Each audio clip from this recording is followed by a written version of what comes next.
Friends, welcome back to another stupendous episode of the Film Alchemist podcast, the show where we take the movies we love, break them apart, to find out what gives them their magic. I'm your host, Josh Griffey, joined as always by my friend, co-host, and kid who stares you in the face while shitting his pants, Alex Dandino. It was that or infamous Archer. I'm glad I went with the poop. I'm glad you went with the former. All right, before we dissect Alex's many bad behaviors, guys, a little business. It is official. Your friends here at the Film Alchemist are on Patreon.com. That's right, Patreon.com/FilmAlchemistPod. For as little as $1 a month, friends, you can join us, enter our community, meet the awesome patrons we've already been cultivating, see what we're working on over there. And as you climb the official Highlander tier ranking system, you can actually select the specific movies you want us to discuss in a Patreon exclusive library. We know that dollars are hard earned, so we're busting our ass making sure that the Patreon is worth all of the money and support that you guys give us. So again, even $1, guys. We don't turn our noses up at $1. Every dollar helps. We appreciate all the support. It truly is the best way to help the show. We appreciate all of it. So for those of you who are already supporting us, thank you. For those of us who are about to, thank you as well. All right. Wait, no, I have more. I got more. Go to the YouTube, subscribe. The channel's called Film Alchemist. If you want to see our just beautiful cheekboned faces, just tight, dehydrated looking faces. Yeah. Twat faces is more likely than tight. Yes, yes indeed. You can email the show, filmalchemistpod@gmail.com. You can find us on all the social media you're on. We're easy to get a hold of. We like to hear from you guys, so reach on out and touch us. Woo! Also, make sure you leave us a rating and review wherever you find the show. That now includes Spotify. So if you're a Spotify listener, make sure you give us the star rating so we can start racking those up. Thank you very much. Right. Enough business. Let's just smash some tomatoes and abuse the symbolism of the color red with Edith's final selection in the pod's having a rough day month with definitely just the hardest day we've covered. I cannot imagine the roughest of days. The roughest day. I mean, just a lot of rough days, but the day, very rough. This will be a hard one, guys. This is heavy shit we're diving into. The film is, we need to talk about Kevin. So, this was essential. I remember when this movie was coming out, right? This was like one of those big festival things, and you heard about it. Like, oh, they made the school shooter movie. Mm-hmm. And everyone's reaction was pretty obvious. Like, oh, really? They're trying to art up and cinema up school shootings? That doesn't seem like what we need. I think the cinema is often a place, right, where we confront really dark and scary shit in the safety of that room, right? We can open our minds and heart in a way that's much safer oftentimes than the real world. And if, hopefully we get to think about this shit. And we need to talk about Kevin as a harrowing example of a really scary thing that feels very omnipresent in our lives. I know we're both dads. 2 boys. Yeah, and not only the fact of being the parent of one of these kids, but just when we moved here, right? I was like, we live in the country now. It's like classic small town living, you think. We had a kid who just showed up to one of the local schools with a gun, like a young kid, and thankfully he was caught before anything tragic happened. But it was one of those, holy shit, man, this really is happening frequently enough and happening so often. You're like, every school someday, man.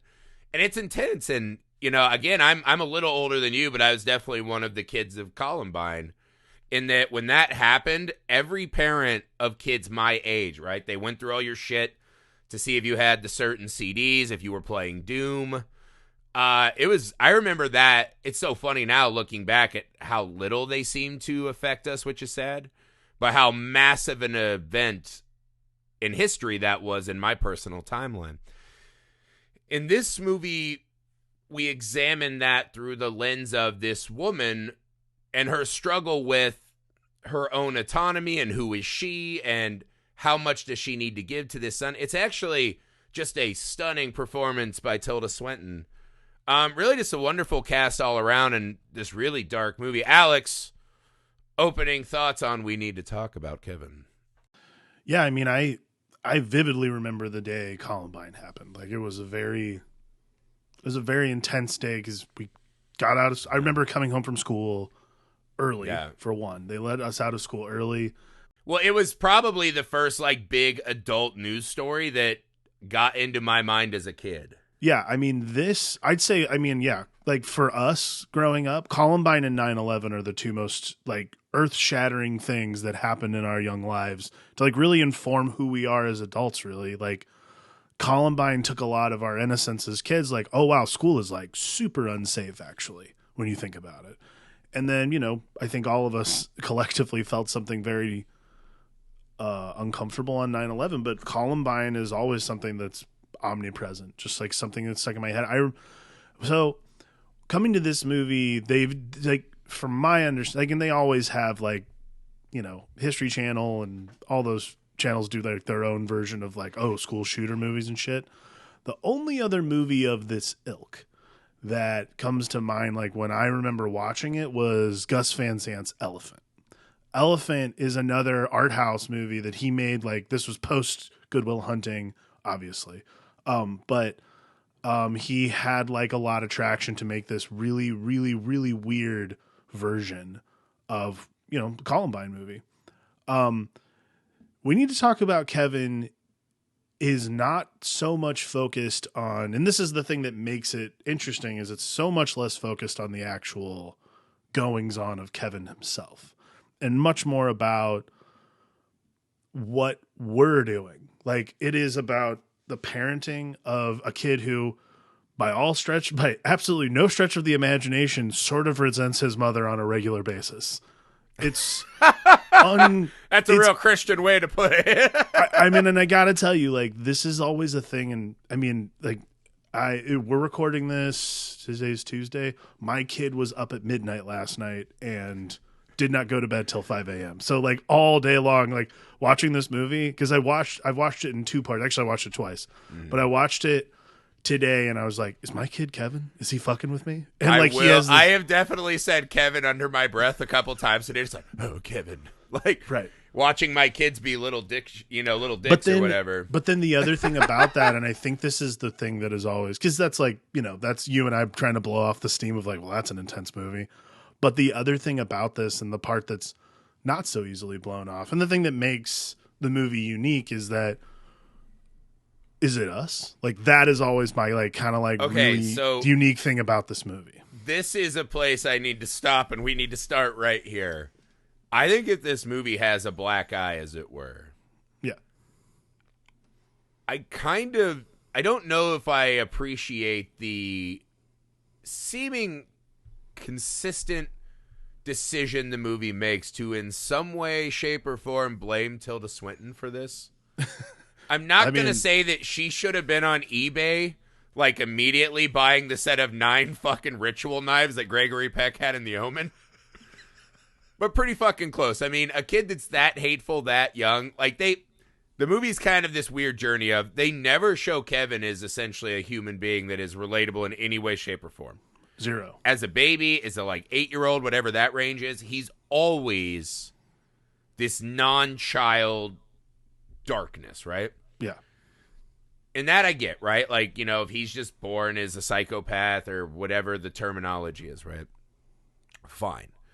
The movie links in intrinsically in this very pointed way to Tilda Swinton, right? His rage and hatred is all funneled at her.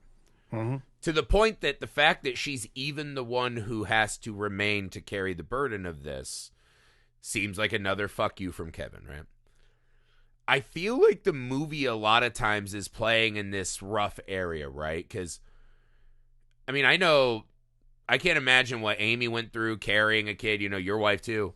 Yeah, no. But there, even as a dad, right, there is this, it's something parents say all the time that I fucking hate, right? Well, my whole life's for them now. My story's there. And I'm like, no, you still get to have a life when you're an adult. And I think parents that don't suck, I feel like this movie somewhat vilifies her for like I don't want to leave the city. I want to be trendy. Well, of course she does. She's fucking Tilda Swinton. Right. And like they always take the choice to seemingly act as if she had done something better. Kevin wouldn't be Kevin.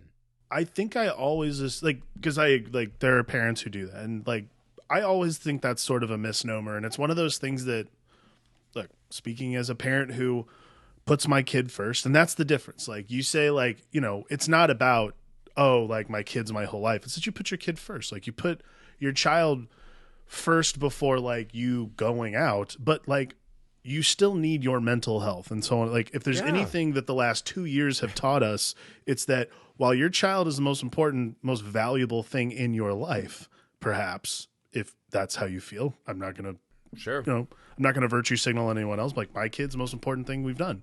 So he's the most important thing in my life. However, I also if my kid was Kevin, though, I would not agree. If my kid was, absolutely. If my kid was Kevin, I'd be like, it's like the 14th the movie most never important even thing gives us, because even the scenes when I he's agree. acting nice to the dad, you're like, that makes you hate him more. Right. Anywho. I agree. Like but that to me is what makes, that is the very fascinating thing about this movie is it really does. And I think what they're trying to do, and again, I think Lynn Ramsey's an amazing director, by the way. Like You Were Never Really There is an awesome movie. Like if you've ever watched, if you've ever seen it, it's fantastic. But but Lynn Ramsey directs this movie in a way that, vilifies Eva, Tilda Swinton's character, in a way is like, oh, she's a reluctant mother. She doesn't necessarily want to be this person, but she's sort of forced into it in a lot of ways. And I'm like, I think that like, that's how it comes off to me. What she's doing most of the movie is apologizing for that in so many different ways. Like it's this very specific, very internalized thing I think about, which is mothers are supposed to be nurturing and these kinds of things. And like when women don't take to that immediately, for some reason, like from a societal perspective, we immediately go, that woman's not cut out for motherhood, which is fucking bullshit. And that I think is what is that is what we as the audience is projecting on the movie, which is really fascinating because then as soon as you realize that and you like shirk that sort of responsibility that you've given yourself of like judging with this big fucking finger pointing in Tilda Swinton's face, the movie more morphs into this, this is about, in my opinion, inheritance. Like, did I pass something on to my child that makes them this way? Like that kind of stuff. Well, I think it's funny too, because specifically casting Tilda Swinton will trigger the average audience. Absolutely. She kind of has that David Bowie quality where you're like, she's just cooler and better than us, right? And she's like one of those like above us people. Like, of course we're going to see her and be like, we're going to kind of get a kick out of the fact that she's struggling with this. One of those omnisexual people that have absolutely no gender. She has. And honestly, just like the science fiction of the film, like she would just end up with John C. Reilly. Like real John C. Reilly, cool. John C. Reilly. Wait, we got more on Tilda. We definitely have. But my God. Yeah, I mean the fucking hog on that guy. No, I'm just kidding. Like it must just be earth shattering. But there is this from the moment she first sees herself in the mirror, we can tell she's very worried and uncomfortable, right? Yeah. And there is this like taking over of your body and your life that we as dads will never understand. Mm-hmm. We can't. Like, I literally just sat there and tried to make her more comfortable. Yeah. But essentially, my shit didn't change until the kid existed, right? Same. And so, but she still had to, like, get up and breastfeed, and our kid would never take a bottle, so she just made the sacrifice. My wife is a saint, is what I'm trying to say. But there is this fucking thing, you really hit on it. We as a society I think it's twofold, right? One is that a lot of us have parents that as we grew older, we're like, oh, our parents didn't know shit when we were kids, right? Right. That's like the treasures of being a teenager. You realize all grown-ups really don't have it much more figured out than anyone else. So you're like, I know a lot of dumbass people that are parents, so it must be easy. And two, we're all just trained like, it's your kid. You'll love your kid. Well, walk around as an adult and be like, how many absolute buttholes do you know just in your office? Yeah. And it's like, if you hate that guy because he's a piece of shit, there's a good chance that some of his family members hate that guy because he's a piece of shit. Right. And so it is kind of this attack on these standard American families, right? And the first time we see her, she's in the tomato smashing orgy, which almost makes me throw up every time I watch it. The people choose to spend their time absolutely nauseous that people want to do that. Gross. Just all the sweaty smelliness. But anywho, that's a real life experience, man. But there is this thing, and the way I've tried to think about it now, because I'm like, I don't feel like Lynn Ramsey would have that kind of male gaze thing, right? Obviously. No, I don't think so. What either. I actually think the movie might be is when we're seeing the flashbacks, the movie does this really brilliant job of cutting between realities, right? Mm-hmm. And so I think what we're actually seeing is Tilda Swinton rewriting herself as the bad guy of this story.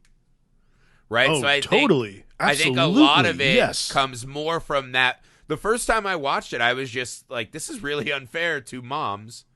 The second time, though, I really was honing in on, she is the one telling me that if she had been more into it. Because this is the other thing. I know this isn't great to say. All of us who are parents, you have those bad days where you're like, what if I had pulled out? Absolutely. And I love my kids when they listen to this when they're older. I'm glad I didn't. But look, I love being a dad. I love my kid. I love everything about our life. But yeah, like when they're fucking screaming at 4:00 in the morning and pointing at the TV and like doing 45 minutes of what they consider playtime, which is just like slapping you in the face and doing a bunch of other like just because it's playful, and they don't understand that like when it's that, you have like. It's very human to have those emotions and have those thoughts like, what if this wasn't my life right now? What if I was fast asleep, living my best life? It's one of those things that people don't understand until they're like, well, I have a dog. And I'm like, well, you can throw your dog in a cage in the basement and let him out in the morning. This just happened. This just happened in our life. Like we had some friends with a dog and they were like, and they were trying to relate to it and like relate to like what it's like to have a kid. And I'm like, if your dog is home alone, they'll be fine. They will break into the fridge. They'll break into the cabinet. They'll feed themselves, whatever.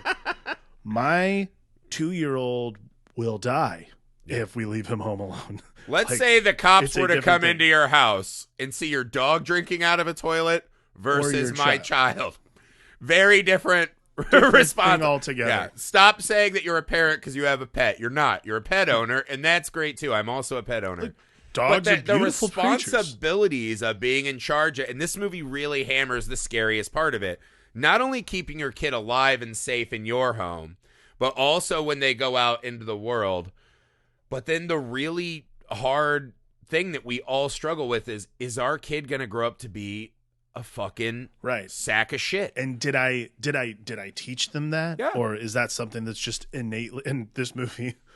From the jump says, well, that's just part of his DNA, I guess. I'm just going to say whoever was the casting director. Shithead DNA. Yeah, whoever's the casting director and found that toddler who just had the bitchiest face of all time. Oscars. Fucking retro Oscar for where did you find that resting bitch face, kid? Yeah. Unbelievable. But no, I mean, it's hard, man. Like, our job, and again, I'm a grown-up who feels like I don't know shit about how to be a grown-up. But yet I'm 7 years into one kid and 4 years into the other, and I still feel like I don't know anything. My parents like to say that as soon as you have children, you get your stupid license because it means that you finally realize you absolutely know nothing about what's going on. And like, that's just like one of those cute things that my mom likes to say to me when I'm like complaining about. She doesn't realize the existential dread she's giving you.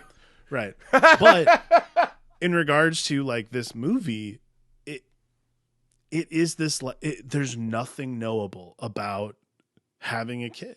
Like even when you think you have a handle on it, it still is this unknowable, like it's this unsolvable equation. And I think that this movie is interesting because it solves the equation for us within the first like 30 minutes. Like Kevin is a known sum. This and kid it's is a fucking shit. zero. Get the fucking ritual knives. This young lad is a known incel, so for sure he will need to be dealt with. But I mean, this movie posits, like, even if you watch, like, the little Jeffrey Dahmer documentary, he had, like, an okay period where he wasn't such a bastard. Right. Like, from the time he's 2 and can sit up and roll a ball, he's already this fucking horrid. And, like, resentful of his... Like, it is just, like, fascinating because... But again, that could be her writing that's that. her... I agree, though. And that's something I noticed today while watching. Because he's not a real character as a young boy. No. And that's something I, like, found today watching it. And we'll get to, like, the end, because I do want to talk about it. It's really important, that last scene between them. Because it is, like, this very different thing. But to me, this whole movie, everything about these flashbacks is projection. Mm-hmm. Like, everything about this is not only projection, but also, like, projection from one person's point of view only. Like, listen, you and I before the pod already determined this. John C. Reilly, I think now is the second worst father we've ever seen.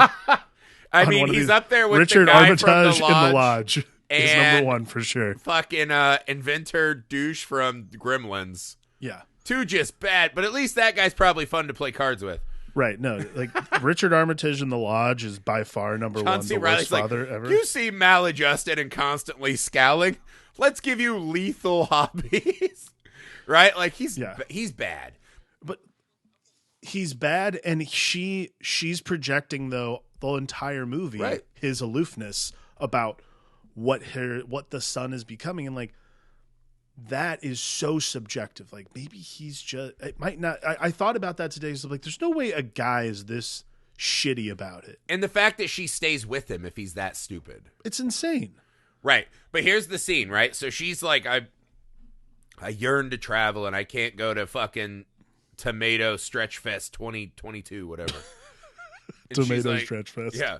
I just want to fucking, Hashtag. I want to smell bad and get groped and like just, like a crowd at like a concert, but just add like tomato muck everywhere. Have you ever been to Coachella? Just add marinara sauce and that's what I want. I just watched this and I'm like, she must suck to like be at a dinner party with. Like, oh, you've never tomato orgied? Yeah, that's... You've never lived. And I'm like, hey, cool, your son's fucking shitting and staring in my eyes while I try to eat this way too small meal that costs too much.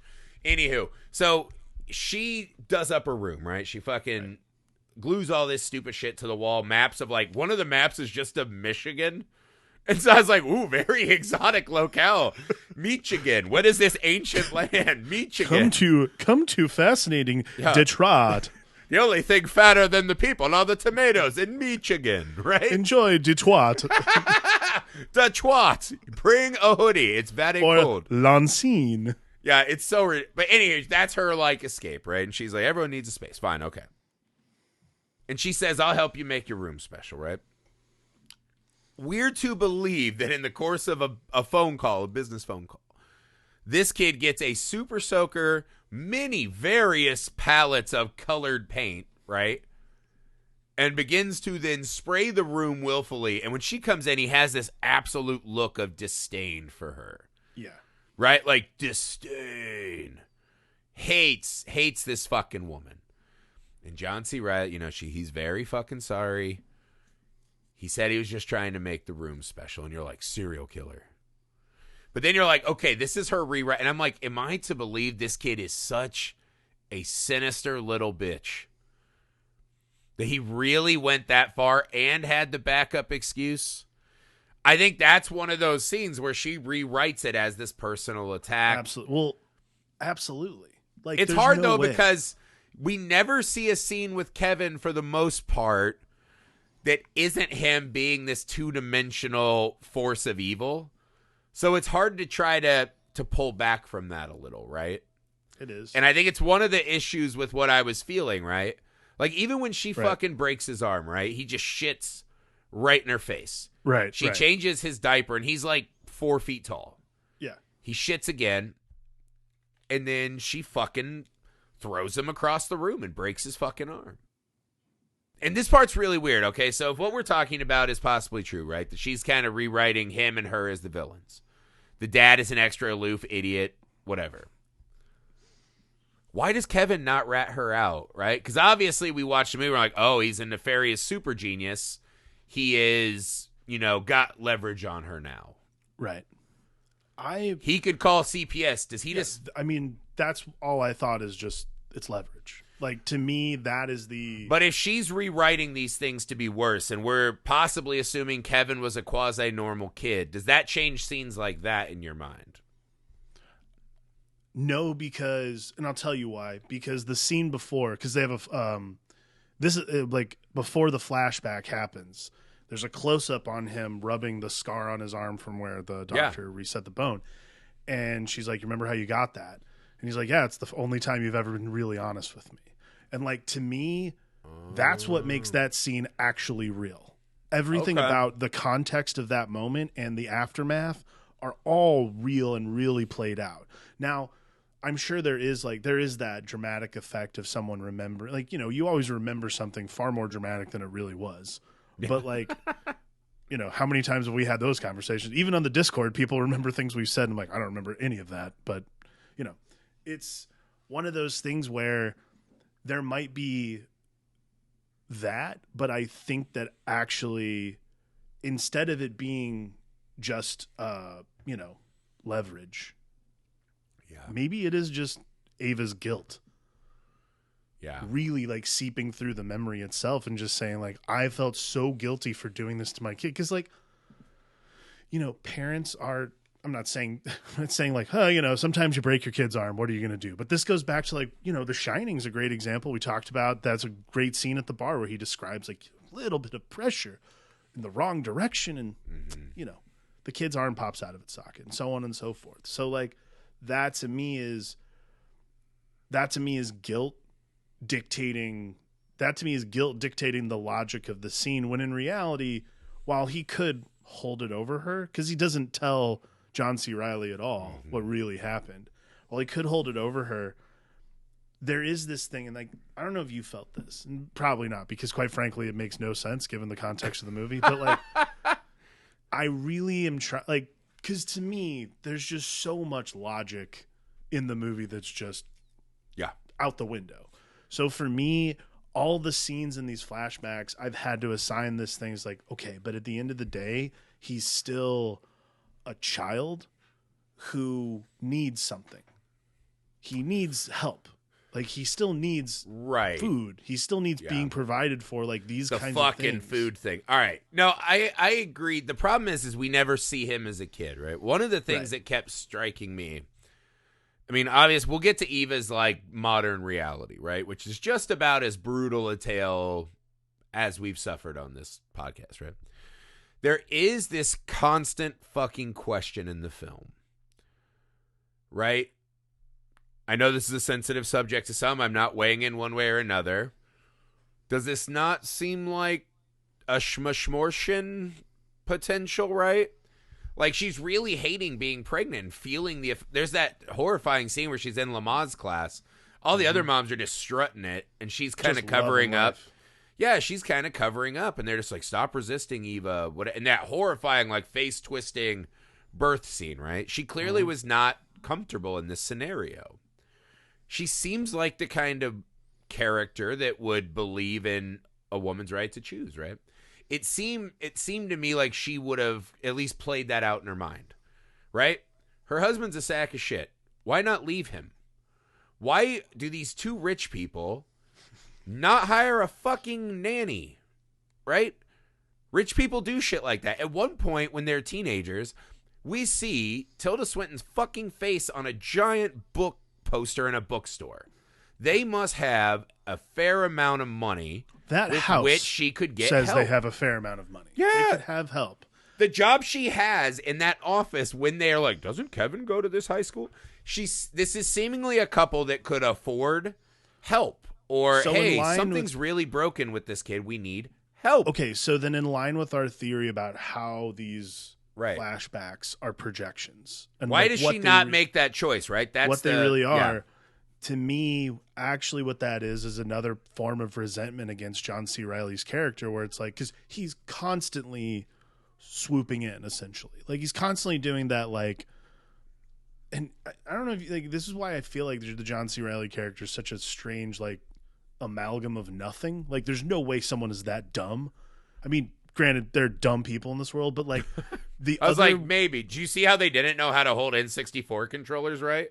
Yeah. They were that was holding just the two ridiculous. outer prongs instead of the middle where Idiots. the joystick was. That made me want to punch a TV. But the other thing about that though is that John C. Reilly's character constantly comes in at just the right moment.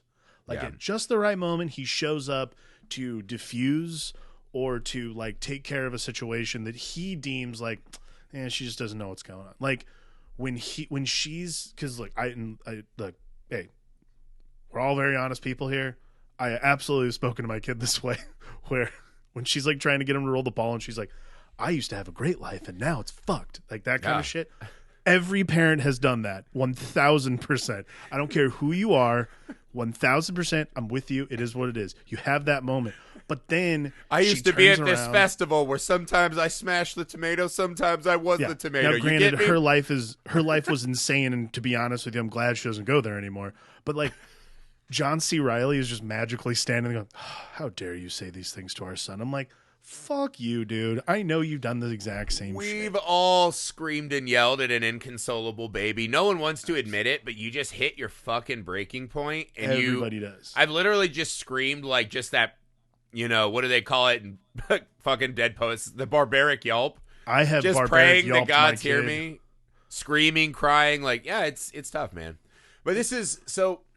But I didn't. But to the point, right? So she's Right. the one telling us this tale, right? Right. Either way you cut it, right? Whether you think she's reliable or these are PTSD flashbacks, right? Mm-hmm. Why does she never make the fucking choice to that- get help? I think this is what's part of like the John C. Reilly character is that she has this feeling like she has to, because John C. Reilly always swoops in at the last second. He's always the best parent. He's the favored nation, that whole thing. I think that in her mind, the concept of a nanny or anything like that is this defeatist thing. And like, that there's another scene where she's absolutely said like, can we please get some help? He's a lot to handle. And John C. Reilly's like, he's your son. Why can't you just love him? That's her projection though. Like, I think she's subconsciously blaming John C. Reilly, and she's like, well, you think that it's so easy if I ask for help. You'll think I can't be a mother. She seems to be a character, and this could just be me projecting onto Tilda, is that she has this immense inner strength, right? And she is kind of bucking the traditions of what she's supposed to do. And it just seems like here, at the second half of the movie, right, me and my wife just kept saying, like, move. Yeah. Why are you going to see Kevin in jail? Who fucking cares? You're like, that part's easier to understand, right? Now you are you feel like you deserve nothing. You are punishing yourself. You keep going to see Kevin to get answers. That part is easier to understand, even though the stakes feel dramatically higher, right? Right. The fact that this working, capable, professional, smart person never once stops, and it doesn't ever feel like there's a bond where she's like, you know what, if I just spend more time with him, I'll enjoy it. She hates spending time with this fucking asshole. I mean, but to something else you said, I did not find Tilda Swinton's character to be quota. I mean, other than being a mother, which is a strength I have no idea how people muster. Other than that, I do not find her to be a particularly strong person because she refuses at every turn to like weathering the storm and like I weathering agree, this but kind of doesn't that feel like not what she would have done? That's what I'm saying. Like, because every scene I'm like, she would ask for a nanny. She would get help. They'd be going to every fucking doctor in the state. Sure. Right? But like, I think that's part of her projection onto John C. Reilly's character is like, you don't see what I see. So if I'm taking him to every doctor in the state, I'm asking for a nanny, you think, and that's part of the, like, I was a reluctant mother. Now I'm a reluctant mother who has a child and I don't want to be like, there's so much projection of how she feels about being a mother in this movie, which is what makes it a unique story. It's not just like the school shooter movie. What makes it a unique story is about like, this is a woman who did not feel the call to motherhood. Like there was not like when you and I initially had those conversations with our wives about like what our lives were going to look like and that kind of thing. Like I remember the conversation my wife and I had before we started trying to conceive. So I'll be honest. My wife was like, I think we should start trying to have kids. And what I heard is we should fuck a bunch with no condom. And I was like, yes. And everything else she said didn't register. I was like, now? Should we start now? And then later tonight? And then I'll eat some popcorn to carb load and a Gatorade. And then we'll go. Like, that's all I heard. So the moment she then said, and it did not take as long as you would think in a movie. I was like, oh, I'm going to get like 6 months of this lifestyle, which will be great. Like, really fast. Yeah. And then when she told me, I had this absolute, like, my core of my soul had fallen out. And I had this just walking ghost-like mindset. I was like, what the fuck? I felt like an in-between person, right? I know the person I was can no longer exist. And I have no idea what this fucking next person is going to look. I mean, it was really like, I didn't know. Because I was not a person that walked into this like fully formed. And I'm still not very mature. Well, what's interesting, so like if you reverse the situation, because like, yeah, you think about how we felt when we found out. Like I remember having that conversation and yeah, like maybe 2 months later we were in business. Like it's just one of those things where it's like, and look, hey, we were very lucky. And I knock on wood and, you know, thank every day that we've like, that we were lucky in that way, because some people are not. But that is something that is so primordial, and it's fascinating to watch, like, because you never really see a scene where John C. Reilly's like pushing her to let's have a baby. They just fucking raw dog, and that's what they're doing. Like, you see that scene. They're just smoking cigs in the rain, and then they plow, they're smoking right? cigs in the rain, it's like raw a dream dogging. day for any grown-ups. Yeah, it's an incredible day, and then at the end, she walks in front of a mirror, and she's pregnant all of a sudden, and you're like, oh, shit. One of the hardest cuts in the history of movies. This 2001 crazy cut. Just like, Jesus H. I'm telling you, the hog on that guy. Yeah. But, I mean, that what was that like, song from the night, the rap? I got the magic stick. Yeah. Definitely a 50 Cent moment. But we're definitely dating ourselves with coolness. But that is truly and honestly how it feels, though. Like, she just walks in front of a mirror. And, like, we all have that experience. Like, obviously, you and I weren't pregnant. We look it, but we weren't pregnant. Still don't like every time I walk in front of a mirror. I agree. Yeah, I don't like looking in the mirror regardless. But, like, it's one of those things where you see it's an outer body experience. Like, there's no way else around it. Like, you're seeing something unimaginable because it's never happened to you before. It's happened to everybody else, but not you. So I think that's what, and, you know, you always want to, like, kind of, especially because I've seen this movie a few times now, and like you always want to kind of look at Tilda Swinton's character and be like, oh, she didn't want to be a mom because she liked traveling and she liked going to, you know, Tomatochella. Yeah, she liked doing what every fucking person in their 20s likes to do. No shit. Like, yeah, that's what's awesome about your 20s. And then you grow up and your back starts to hurt and you live your life and you're like, oh, wait, like I should just like not do that. I can't thump and take the thumps like I used to, my sciatica. Yeah. And she's like, wait, how am I going to fucking wear my CPAP with all these tomato remnants on my face? Right. Your jump around record is starting to skip, and it's just like part of your life. You know, you have to like. You guys like tomatoes? Have you heard the song Peaches? And they're like, get out of here, Grandma. She's like, ah. But that to me is what's really fascinating about Tilda Swinton's character is that her progression of like, I am a mother. And she like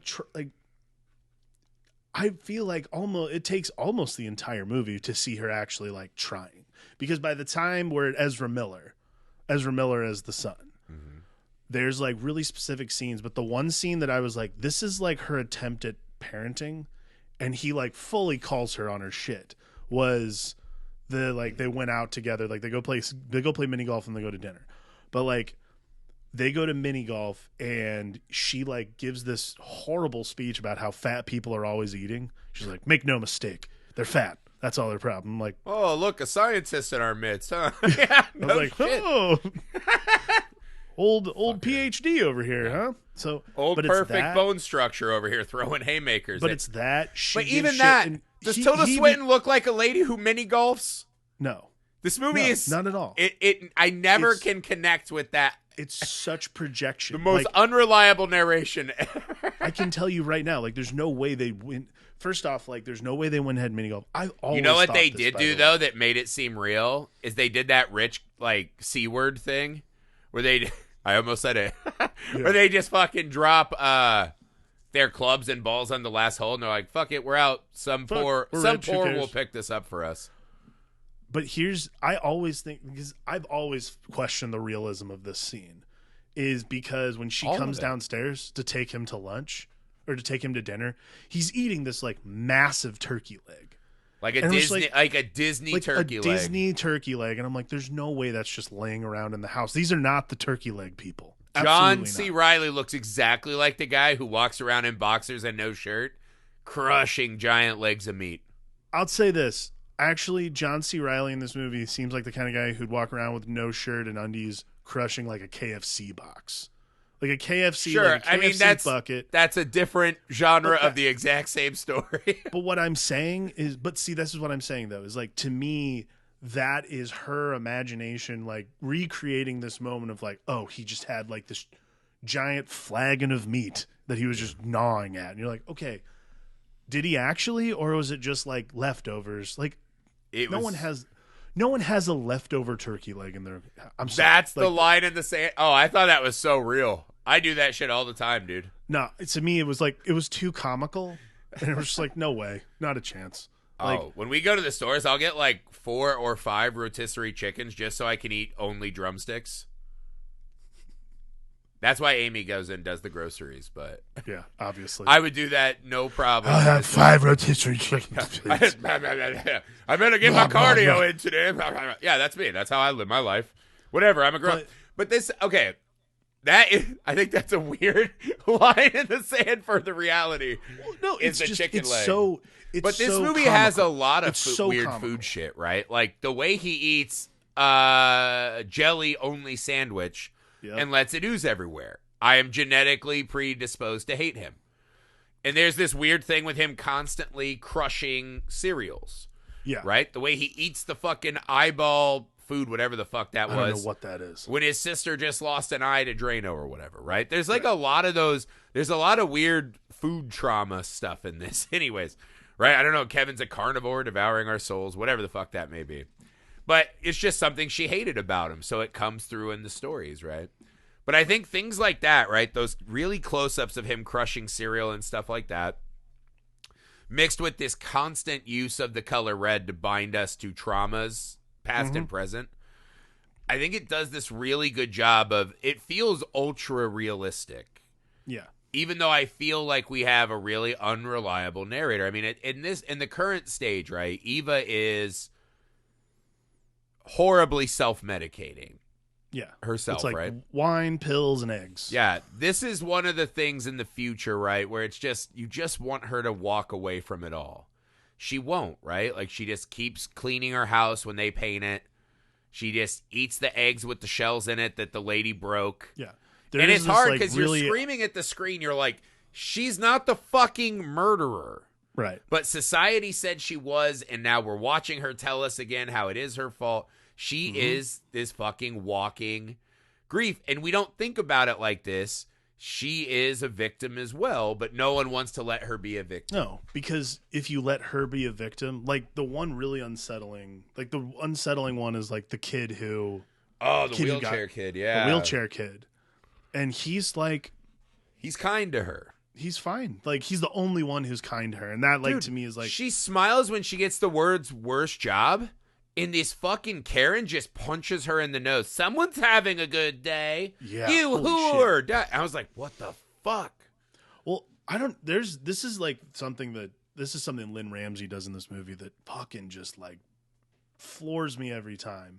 Is every time Tilda Swinton's character has like a modicum, and it's not much. It's literally like an inch. Oh my God. Of like an inch of happiness. Like, I think it's only twice in the whole modern story, right? Yeah, like she has like there's an that inch moment and when takes it she away gets the job, right? Yep. And they're like, we don't care who you are. If you can do it, show up Monday. Boom. Punch in the fucking nose for that. Mm-hmm. The other one is at the Christmas party, man. She's got a dress on. She's kind of smiling and watching the world's saddest Christmas party, which also tells us about her emotional despair, is that she's smiling being in that room. And, the fucking creepiest Rudolph just saunters up, and I think here what he said. Do you think anyone would want you now? You think anyone wants you now? You stuck up bitch. And it's honestly one of those moments you're like, if it wasn't for the show or I like the movie, I'd just turn it off. Yeah, she has no happiness. Like anytime it's like that thing though, like when you felt guilty about doing something, or you felt guilty about something like that, and you have like a moment of like, this is a weird example, but like I don't like anytime like if you've ever been like in a car accident or something like that, and like a fender bender, whatever, and it sucked. Like you feel bad, like you don't like it, like even if it's not your fault, it still sucks, you know. And you have this, you know, you're like trying to move on with your day, and you have that moment of like, oh, my day is finally moving on, and then you remember what happened. It feels like that both these times. It's just so.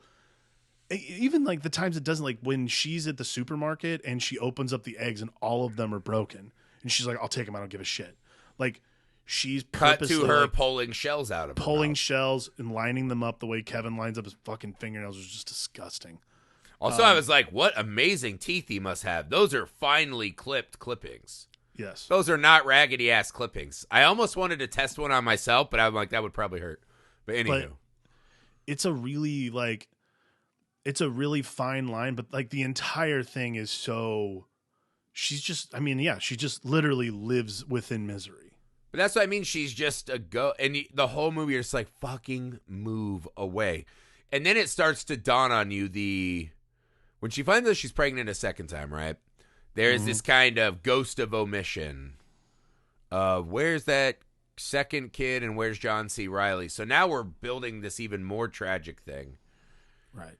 And it's hard, man. And I don't know what the movie wants us to think about or get out of it. This is another thing too. Is brutal. They have that scene where she's wearing his fucking Led Zeppelin shirt all the time in her house, man. Like mom's getting fat, and then they cut to this scene where he's like pacing around. And he's like John C. Reilly's indignation. John C. Reilly's I don't have a say in it. I'm like, well, you did when you crammed your dick in your wife. I didn't wear any fucking condoms, and all of a sudden you're pregnant. Oh, real nice. Well, thanks a lot. Here's an idea: the moment you cram your dick into a vagina, you had a say in it, you motherfucker. Yeah. Right? Like, well, that's another thing. That's another part. Also, I was like, she looks like she's like 4 to 5 months pregnant. Like he really didn't notice. Which again, this goes back into this, like, that just seems so fake. Like, there's no way anybody's because that dumb. To me, I read Tilda Swinton as this powerful, modern, like, overachieving lady, and she's constantly played as this lady who's just under the foot of this fucking Fred Flintstone like rube, right? And I'm like, she's not going to eat his shit. She's not going to deal with all this stuff and, you know, suffer silently. Right. And then you start getting into the flash, and, you know, she's telling it worse so she can make herself feel worse. I talked about, because we're also covering Eternal Sunshine next month, right? Spoilers. And a lot of that movie does the same thing, right? Like the really bad event, and nothing like this obviously happens in that movie. Right. But it's fun in that movie to watch the way that some of the bad stuff that is fresh in your mind goes back and taints and rewrites other events, right? Right. And this movie really gets to the core of that, right? She thinks, yeah, it was kind of weird when Kevin was jerking off furiously, standing up in a laundry room and just eyeballed me and kept going for it. And you're like, yeah, after you know he's a fucking school archer, that is fucking, well, you know, that's probably like a warning sign, right? Oh, it is weird he bought a bunch of bicycle locks.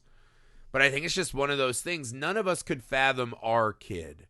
And again, Kevin is none of our kids, right? We see him fucking with the hamster and the garbage disposal. Like, that's one of those I would just call John C. Reilly and I'd be like, hey, Shrek, get over here. Explain, you fucking big, dumb, grumpy bitch.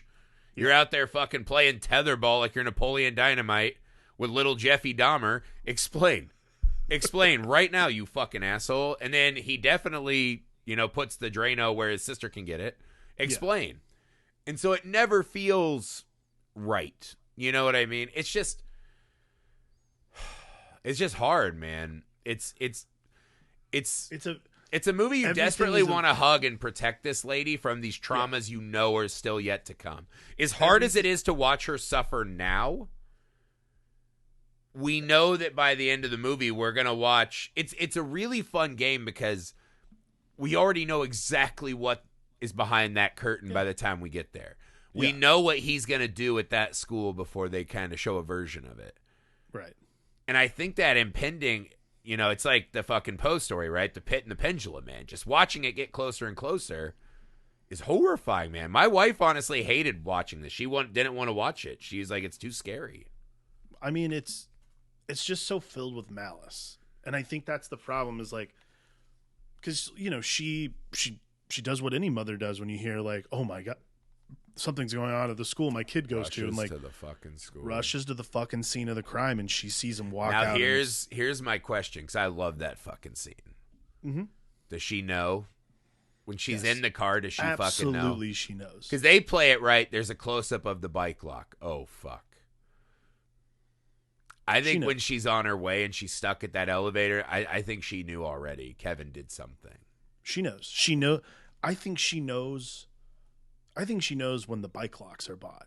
Like, she knows something is wrong, but she's so caught up in her own stuff with John C. Reilly, like finally deciding they're going to get divorced. I'm like, yeah, how could you and Shrek ever break up? My God. Just a small 17 years to it. And I'm not calling John C. Reilly that because of his looks. I love John C. Reilly. Because he is the dumbest person, right? The way Shrek constantly just keeps fucking up his marriage. It has nothing to do with looks. It has to do with I'm saying if you go back and watch the Shrek series, from Shrek 2 on, Shrek constantly ruins his marriage.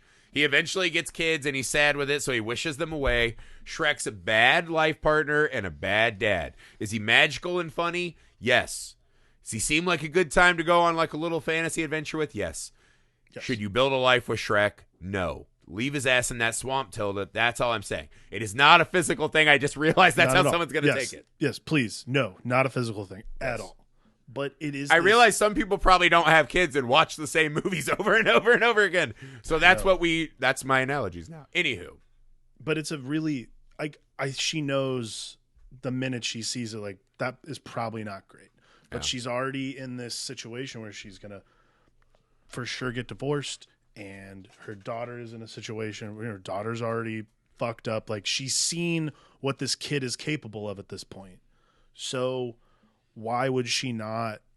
Like, opening your mouth is almost like it's going to do more harm than good at this point. Well, I think she's constantly told you're insane. Right. She's constantly told that you don't know what you're talking about. And so it's that mixed with no one wants to think that. Like, he'll pull out of it. He's a teenager, right? He'll be better when he's a grown-up. This kid, not so much, man. And I think that's one of the crushing elements of it. So that she gets home, she sees that he's also fucking iced John C. the Reilly shot, and the daughter. Malice is the right word. Yeah. The lack of dignity for that sister and dad just laying there getting sprinkled. The shot of John C. Reilly, like, he got one in the arm and one in the back, which means Kevin hit him in the arm first and then did him in. He tried to run and it's just, there's no fucking respect for the body. It's just nasty. Yeah, it's a mean and fucking cruel film, right? And I think a lot of it's Tilda being cruel to herself. And also, Ezra Miller is just fantastic as this fucking hate-given male form, right? He is wonderful. Right. And again, I think it's kind of funny because we talked about this, the two trajectories, right? Mm-hmm. This was a star-making performance. You're like, this kid's going to be the next guy. Yeah, this was Ezra Miller's, like, and weirdly, you could argue it is, right? He went on to Fantastic Beast and Justice League, and I personally don't think... I think what's weird is that this one is that you really hone him in on one thing.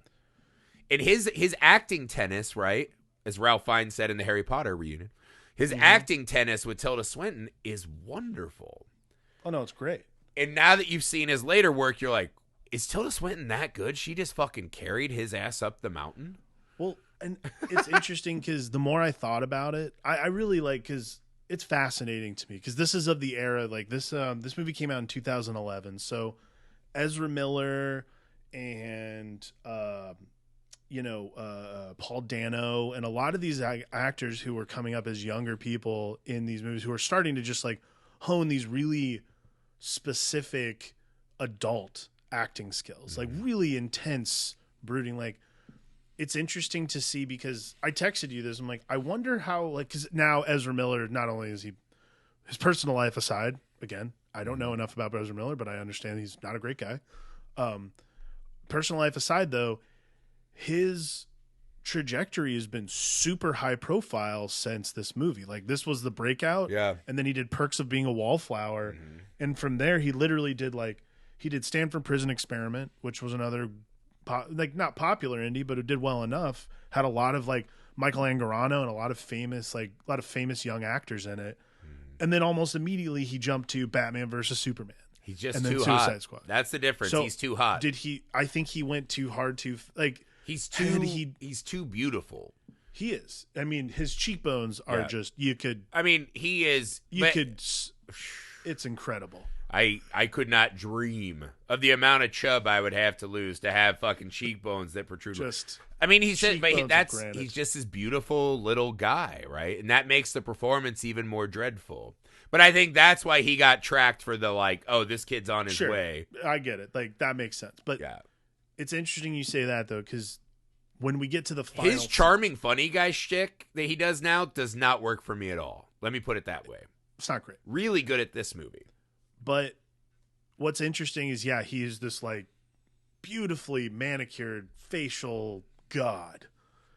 And I think that's what makes the final scene between them that much more unsettling, because to me, this is the first time in the movie we've had actual truth from all around. Like, it is the So you don't think the first prison visit where he's chewing his nails and staring at her hard?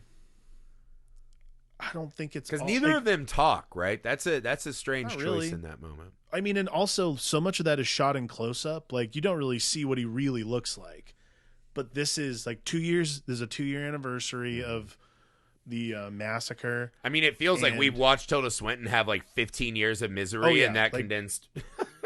And I mean, and then you see what he really looks like, and his head is shaved, and he's in, like, prison oranges, because he's 18. He's about to get shipped off to, like, as she puts it, big boy school, which is like... Well, she actually goes at him for the first time. Oh, no, she fucking takes him... And it's cathartic, because she's like, well, you've managed it well so far, right? Young kid, Prozac out of his mind. You'll be out of there in a couple years. But what's really fascinating to me about that scene, rewatching it, right, is how it's the first time he looks scared and childlike. Terrified. He's not this fucking, No, and, like, Bruce there's from that Jaws scene in the middle creature of the movie where she wakes up in the middle of him, like, being interviewed. Like, they did an interview with him. Mm-hmm. And you're just like, oh, that is like this weird, like, Manson-like behavior where you're like, oh, I got it all figured out. Yeah. This is the first instance where it's like, holy shit, he doesn't have anything figured out. Yeah. And that's why, to me, it could also be the first instance where, like his mother, he's no longer has any body autonomy or identity autonomy. Well, yeah, and, like, to me, that's why this is always, the ending scene is the most objectively truthful moment, because not only is she willing to, like, say really what's on her mind to him, but then finally just ask exactly what she's always wanted to ask, because there is no, like, it's not like, there's nothing holding back now. Like, not only is he incarcerated, he's about to be, like, adult incarcerated too. So finally she just says it, and she's just like, why'd you do it? And again, like, the Ezra Miller performance is this, like, really unsure thing, because as soon as he's just shaking in his boots the entire time. And now, because at the auspice of being an adult, he's like, I honestly don't know. I used to think I knew, but I'm not sure anymore.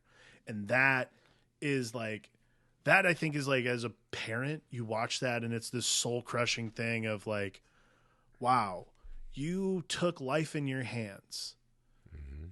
Like we all do. Like the first time you hold your child, like the first time I held my kid, the first time you cut that cord, like, right. You're just, it is the only instance and the only thing that in my entire life I can say is indescribable. I have absolutely no idea how to put into words the feeling it was. Yeah. And to realize that, and then like the inverse and the perversion of that being the taking of a life, and the concept of like looking at someone and saying, I am extinguishing your light. Your baby doesn't exist because my baby got an arrow. Doesn't exist. Yeah. Right. That is truly like, that is the most like childish thing of all, is like not even realizing the point of it all. Just deciding. Up on the stage, taking a bow, right? It's played as a very childlike game. Absolutely. Well, not when we see the repercussions, but no. I think what's wonderful about that last line, right? When he's like, I used to think I know, but now I don't. Is that I feel like that's what Tilda Swinton's thinking. Yeah. Right? I used to know why I thought you did this, and it was me. It was all directed to hurt me and cause even the decision, right, of killing the mom or the dad and the sister, but leaving her alive to have to suffer, right? Right. She probably always thinks this is, as we all do, everything boils down to us, right? Big political debates that we have on Twitter, right? We all are like, well, it's an attack on me personally. No, it's not. No one's thinking of you ever, right? My wife did something. She must be trying to hurt me. No, she wasn't thinking of you in that moment, I assure you. Even your wife, even your kids, right? Mm-hmm. And when he just says, I don't know, I think in a way it kind of unravels this whole tale we've been watching her live over and over again. Right. This wasn't just a, I'm going to get you, mommy. This was just a broken, damaged kid. And I think for the first time, he's confronting that he's not what he thought he was. And he's definitely not what we saw Tilda describing in that one scene. Right. I agree. And I mean, to me, this is interesting. Like, what do you make of the walk to white, though, in conjunction with this, right? I mean, like a lot of the time, again, this movie is so heavy on color symbology. Like, to me, that like the symbolism of color in this movie is very specific and very important. It's odd because like white is generally the symbol of like the slate being cleaned, like, so to speak. Like, this is like the, we're the epiphany. Yeah. Epiphany. I can't even think of the word right now. But either way, divine interventions. Yeah. All that good stuff. Either way, it's one of those things where it's like, oh, but for me, the white of this movie, the white at the end of this movie is actually the harsh light of truth. That to me is what this really is like, I like that. That is why the end is objectively the truth, because like there is no fucking point sometimes. There's no formality anymore. So for me, she walks out into they both walk out into the honesty of that moment, which is like, I can't tell anyone why I did what I did because, I don't really even know. And she even says, I don't know why my child is the way he is because I did everything I could. Yeah. In her mind, she did everything she could to make sure that child was happy and loved. See, I think she's constantly saying she didn't. It's really funny. I didn't catch it, but this time, this is kind of how I would think about this movie in microcosm. There's that scene where Kevin's sick and throwing up, laying on the floor. Mm-hmm. He actually says, sorry, mommy, and he kind of crawls on her and lays on her. It's the only moment where and he tells John C. Reilly to fuck off, as he needed to be told more times in this film. Literally every time. I didn't realize she was reading him Robin Hood. Oh, really? So she's the one in her own mind. She can say, wow. I planted the fucking archery seed. Because I always brought it back to, dad got his kid a wildly unsafe murder game. For their suburban backyard, right? This isn't the fucking sticks like where I grew up and you could shoot arrows all day. But I was like, her one moment of happiness with Kevin we ever see in the film is this moment where she accuses herself of planting the seed that made Kevin commit this act. Sure. And that constant possible dramatization of your personal past and the grief and the self-blame. Sure. It's all there, man. And it's a really powerfully crafted tale that definitely does not make light at all of these tragedies, right? Like, it's not trying to sensationalize it to make a buck at the box office. No, and I mean, you don't see you don't see anything that you wouldn't see some cutaways. Yeah, you see cutaways of this and that, but really what it is you're just watching this woman wallow in grief and misery and regret. The way that a lot of people have. I'd say guilt. Yeah, I think it's just all the big bad emotions, right? Like that's all she has left. Everything was taken from her, and all she is left is to witness and, suffer. Yeah. And it's fucking harsh and brutal. And yeah, that bright light of truth at the end, man, is sadly, there's probably a lot of fucking Tilda Swintons. There's a lot of ladies that punch her in the face. And there's more Kevins than we'd like. And I don't think the movie tries to really stake a claim on why or how to fix any of it. Just really show the human consequence of these problems, man. And I don't know. I honestly remember hearing about it and being like, I don't think I'm interested in the school shooter movie, man. And I think this is a really strong piece of work. I agree. That's it.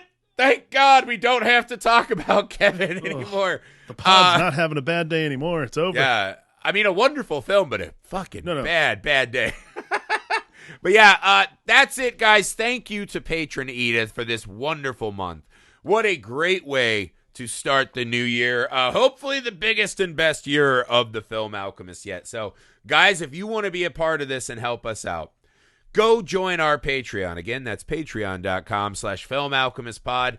As little as $1 a month, guys, you can join up with us, help the cause. Any money that you can donate helps us out a lot. If you can't do money, just support us. Share us on the socials. Subscribe to the YouTube. That's Film Alchemist. Leave us rating and reviews wherever you find the show, especially now Spotify, you can do star ratings. So just any help you guys can offer helps out shows like us enormously. We appreciate it. If you just want to chat, you can email us, filmalchemistpod@gmail.com. Guys, next month, we always do the month of Amour for February. This one, the pod has loved and lost. So kind of sad, tragic romance stories. Sad pappy crap for the Valentine's crowd. Sad pappy crap for Alex and his golf buddies. We are starting with Eternal Sunshine of the Spotless Mind, an absolute fucking stunner of a movie that it was really fun to go back and revisit, guys. So, great month ahead. Stay with us. Thank you for all you do. For the Film Alchemist, I'm Josh Griffey. I'm Alex Dandino. And an extra thanks to Edith. Love ya. Love ya. Bye.